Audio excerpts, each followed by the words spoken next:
और चलिए ज़रा अब आपको बताते हैं कि ये जो पूरी कहानी थी ये कई सारे प्रश्न खड़े करती है, लेकिन एक लेटर लिखा है अतुल ने जिसमें उन्होंने ये भी बताया कि जो जौनपुर ज़िला कोर्ट में जो फैमिली कोर्ट है वहाँ पे जो जज थी उनसे जब केसेस की हेयरिंग होती थी तो उनकी तरफ से भी अलग ही दबाव था, उनकी तरफ से भी कोई सपोर्ट नहीं था। सिस्टम की कलाई कैसे खोली अतुल ने, ज़रा देखिए।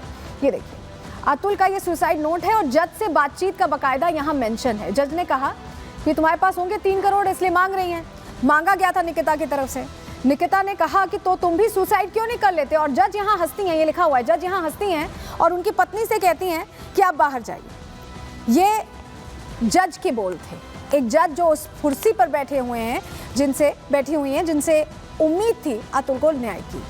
और ज़रा अगली तस्वीर भी देखिए, अगली तस्वीर आपको दिखा रहे हैं।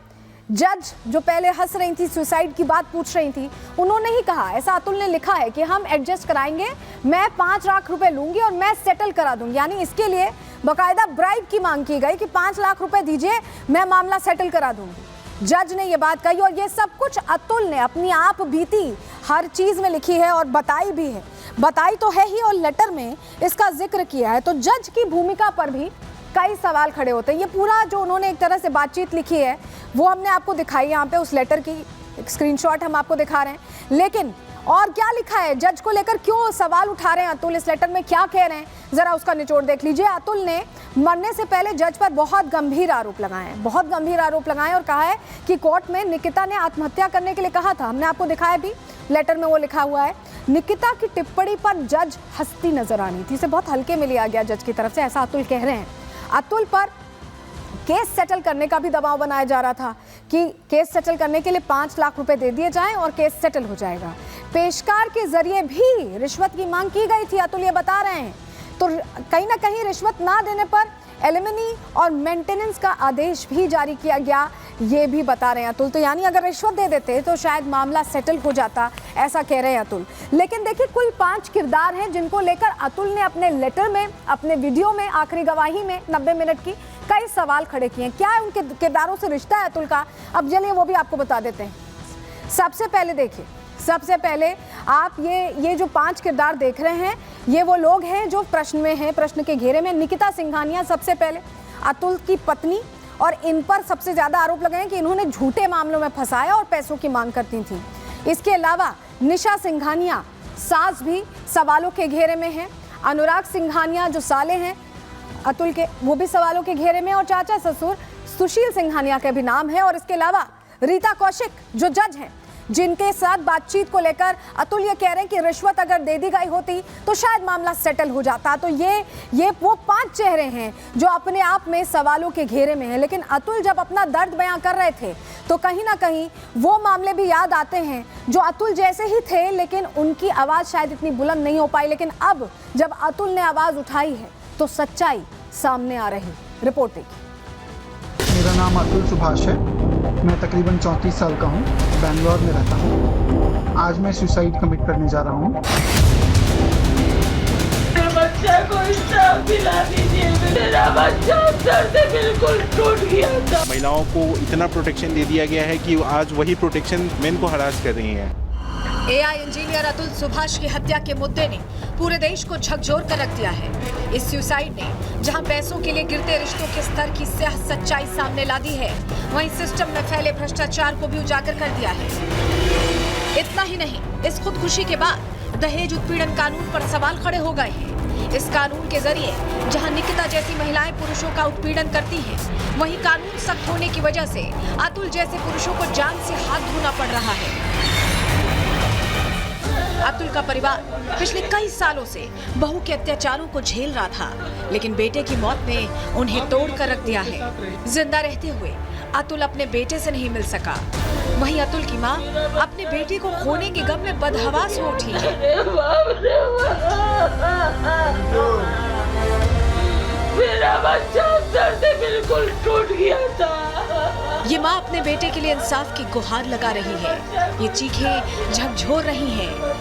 इनकी आवाज का दर्द बता रहा है कि उनके बेटे और परिवार को कितना टॉर्चर किया गया, उसे फंसाया गया, लूटा गया और अंत में मौत के मुंह में ढकेल दिया गया।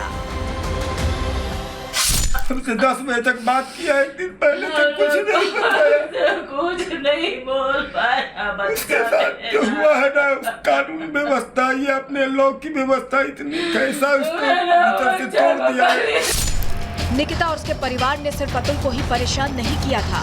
निकिता ने दहेज प्रताड़ना के केस में अतुल के पूरे परिवार को फंसा दिया था और लगातार पैसों की डिमांड कर रही थी। मेरे भाई के साथ जो हुआ, आप लोगों ने ये सारी चीज़ें, वीडियो, सारे कुछ सब लोगों ने देखा है।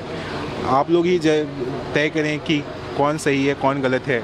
मैं सुप्रीम कोर्ट ऑफ इंडिया और प्रेसिडेंट ऑफ इंडिया से एक बार लगाता हूँ कि वो अपने मेरे इस भाई के वीडियो पे और चीज़ों पे संज्ञान लेते हुए अपनी तरफ से कुछ एक्शंस लें और इस चीज़ों का जो सही है और उसके ऊपर जो है वो विचार करें कि क्या सही है और क्या गलत।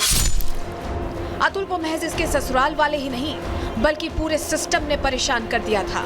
24 पन्ने के सुसाइड नोट में अतुल ने बताया कि कैसे उसे 40 बार कोर्ट बुलाया गया, जज ने केस सेटल करने का दबाव बनाया, रिश्वत की डिमांड भी की गई। जब अतुल हर तरफ से हार गया तो उसने मौत को गले लगा लिया। मेरा मानना है कि मुझे खुद को ही खत्म कर लेना बेस्ट है मेरे लिए। इस मामले में वकील का कहना है कि अतुल की पत्नी निकिता खुद IT इंजीनियर है और अच्छे पैसे कमाती है। ऐसे में उसे कानूनी तौर पर मेंटेनेंस नहीं मिल सकता। बावजूद इसके निकिता और उसका परिवार अलग अलग तरीकों से अतुल को परेशान कर रहा था। कोर्ट ने जो है सभी चीज़ों को देखते हुए और पत्रावली पे जो भी एविडेंस मिली हुई थी उस लिहाज से उसका एक लड़का था, उसको 40,000 रुपये पर मंथ का मेंटेनेंस का ऑर्डर किया और लड़की को नहीं किया। तो ये सही ऑर्डर था।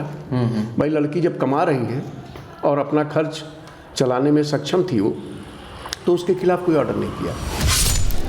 फिलहाल अतुल के परिवार ने निकिता, उसकी मां, उसके भाई और उसके चाचा के खिलाफ केस दर्ज कराया है और पुलिस मामले की जांच में जुट गई है। लेकिन बड़ा सवाल ये है कि देश में ऐसे न जाने कितने ही अतुल मौजूद हैं जिन्हें इंसाफ का इंतजार है। Bureau report, Republic Bharat. Atul ने जाते जाते ये कहा है कि उसकी ये आखिरी उम्मीद है। अगर ये उम्मीद भी साकार नहीं हो तो किस तरह से सिस्टम से एक तरह से नाउम्मीद है अतुल, उनकी आखिरी बातों में ये समझ में आ रहा। सुनिए जरा। मेरा अस्थि विसर्जन तब तक नहीं होना चाहिए जब तक मेरे हरासर्स को पनिशमेंट नहीं मिलता, तो मेरा अस्थि विसर्जन ना हो।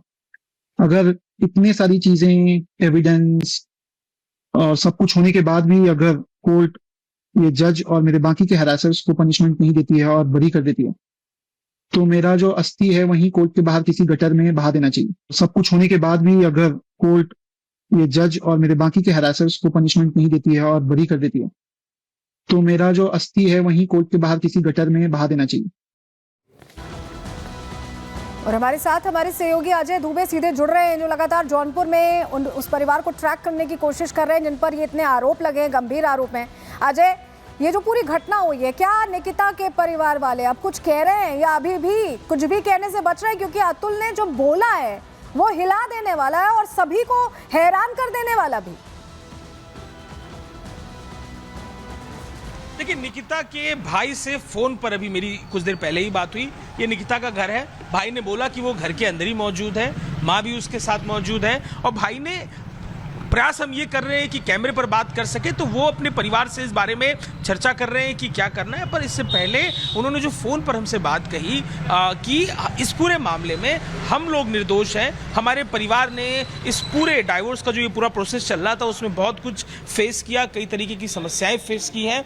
हमने खुद ने बहुत कुछ फेस किया है, इन चुनौतियों को फेस किया है। किन स्थितियों में ये घर 6 महीने पहले बताया जा रहा है कि यहाँ पर शिफ्ट हुए हैं, कैसे यहाँ पर शिफ्ट होना पड़ा, उन बातों को भी वो मेंशन कर रहा है। तो जो भाई है वो स्पष्ट तौर पर कह रहा है कि परिवार ने उसके खुद इस पूरे मामले में काफी कुछ फेस किया है। उसकी बहन का मेंटल हेल्थ बिगड़ा हुआ है इस पूरे मामले को चलते हुए। तो ये बातें फोन पर भाई ने उनके बताई है हमें। हम प्रयास कर रहे हैं कि कैमरे पर इंटरव्यू में उनसे बात कर सके, लेकिन प्राइमरली ये पक्ष उनकी तरफ से है। लेकिन जिस तरीके से ये घटना घटी है, ना केवल देश के अलग हिस्सों में बल्कि जौनपुर, जहां पे उस मृतक का ससुराल है, लड़की का शहर है, जो यहाँ के लोग भी इस बात को लेकर बेहद आक्रोश में है। वो कह रहे हैं कि नियम कायदों का भेजा गलत इस्तेमाल किस तरीके से एक पुरुष की जान ले लेता है, इस बात को लेकर तमाम तरीके का आक्रोश स्थानीय जौनपुर के लोगों में भी दिखाई दे रहा है।